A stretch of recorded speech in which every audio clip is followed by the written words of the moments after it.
First up, there are two main categories of numbers up next to me. One is a prime number, and then the other is composite numbers.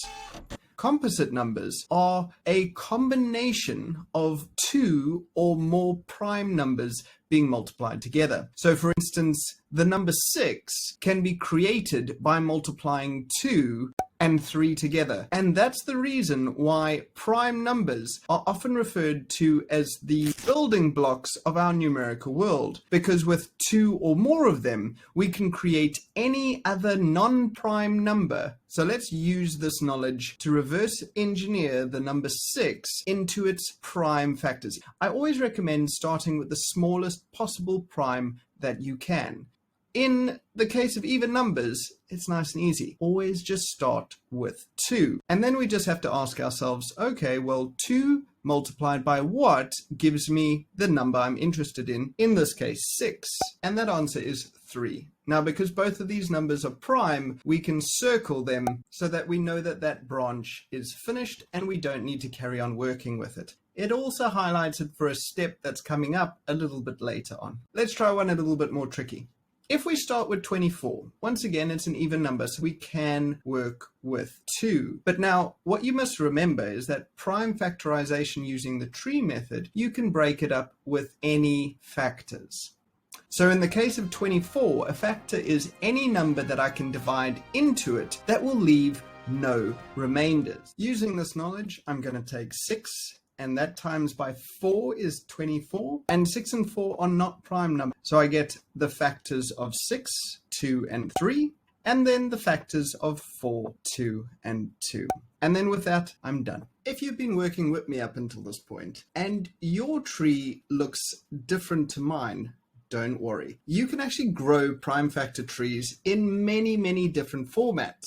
Here's another one as an example. The most important part that you need to check is that your leaves, the prime numbers at the end of the branches that are circled, are the same as mine. As long as these numbers are the same, and when you take all of them and you multiply them together, your answer must still result in the original number. Because remember, prime numbers are building blocks, so they must all multiply to give you the original number. Here's one more for you to try. 2 and 9 multiplied together gives me 18. Don't forget to circle your prime. And then 3 times 3 will result in my 9. Once again, because all the branches are ending in primes, we don't need to go any further. And that is our answer. So if you got a question like this in your test paper, where it's asking you to write 24 or 18 as a product of their prime factors, you would just do the prime factor trees of both and then write them out in this format. So let's break that down for a second.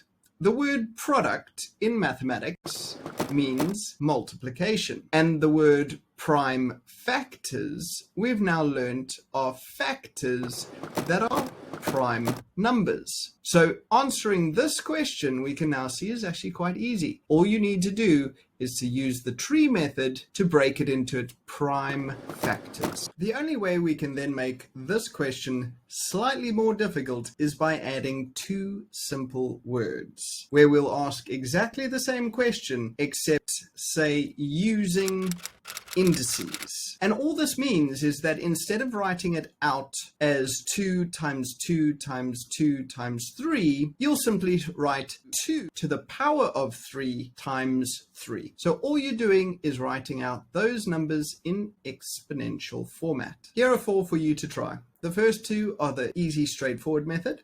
And then the second 2 we'll classify as the extension questions with those 2 extra words added. Pause the video now if you want to give them a go. I hope that helped. If it did, please consider adding to that subscriber count and giving the video a like so that others can experience it too. Have a great day.